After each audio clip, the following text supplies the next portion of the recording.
staging how fresh this team can be. Sayin looking down the middle. He's got a man. Smith caught. Touchdown. Sayin to Smith like PB&J. What's up, review crew? We are back with another review, and y'all know what it is. It's Saturday, so that means we talking about the Ohio State Buckeyes, who did take on the 2-win Purdue team. We knew this was going to be pretty much a dog walk from the jump, but Purdue actually maintained the spread, believe it or not. So did Penn State versus Indiana in a thriller. These two teams ranked number 1 and 2 in the college football playoff poll. Looks like they are probably going to stay 1 and 2 depending on what Texas A&M does today, who could be on upset alert, if we being honest. Definitely something that we got to look out for. But enough about that, man. Let's talk about Ohio State, man. We had Julian Sayin go 27 of 33 today with 303 yards passing, a touchdown, and unfortunately a pick. Even with that pick, though, still had 82% as a completion rate, so still staying above that 80% threshold that we've been looking for. Jeremiah Smith, I mean, what else can we say about the guy? Today faced a lot more of a double team because Carnell Tate didn't play. Said that he had some soreness when they were doing warm-ups, so he was a scratch. But we did get Jeremiah Smith 10 catches for 137 yards, and he was the person who caught that touchdown pass from Julian Sayin. We also had Max Clare, man, returning back to Purdue, the team that he transferred from, going against his little brother, man. He had 5 catches for 59 yards, which is pretty good. I do want to talk about the run game for Ohio State. A lot of people have been talking about how the run game doesn't look explosive, which I can agree to.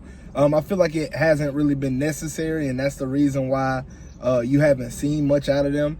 Watching the game today, they did make it a focal point to try to run the ball a little bit more, and I feel like what it did for us is kind of show who needs the ball and who doesn't. I love Ohio State, man, through and through. Every player that comes through, I love to see them succeed. But, you know, like Tate Martell, Joe Burrow, Jamison Williams, sometimes it's just not for you to be at Ohio State, no matter how good you are, no matter how bad you are. And I bring that up to talk about James Peoples. That's somebody who I definitely think should and probably is going to enter the transfer portal. I mean, the numbers just don't check out, man. He don't see the holes well. He's not explosive at all.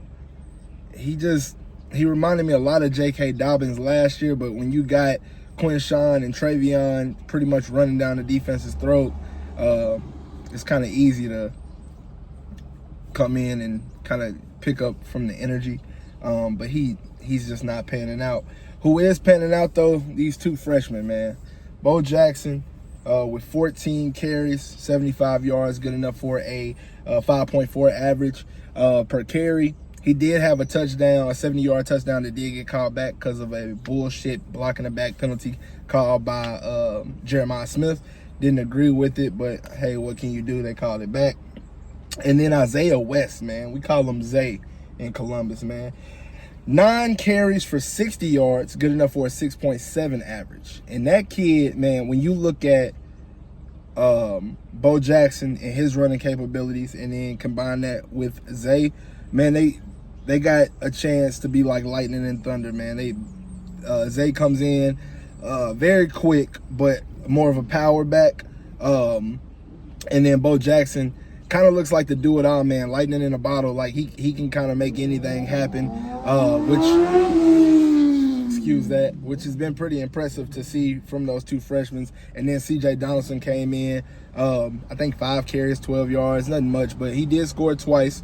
He's going to be like the bell cow in that goal line situation, short yard situations. And he's been great at that, man. He's got 10 touchdowns on the year, I think. Definitely doing what we need him to do. You get you a nice little second or third and goal on the 2-yard line. You can count on 12 to put that ball in the hole. So what more can you really ask for? Today, Purdue totaled 167 yards, probably 70 of that was in garbage time when the game was already over against like our second and third string. So the defense didn't do much because they honestly didn't play much. Ohio State, I think they had 61 offensive plays at a certain point. They probably finished with around 65, 66. So it wasn't too much to ask for. So, I mean, yeah. But all in all, man, Ohio State, we keep it rolling. We definitely look like a national title contender, front runner. Julian Sayin, Heisman front runner. You look at Fernando Mendoza. They both had some mediocre games in terms of touchdown to interception ratio, being 1-1.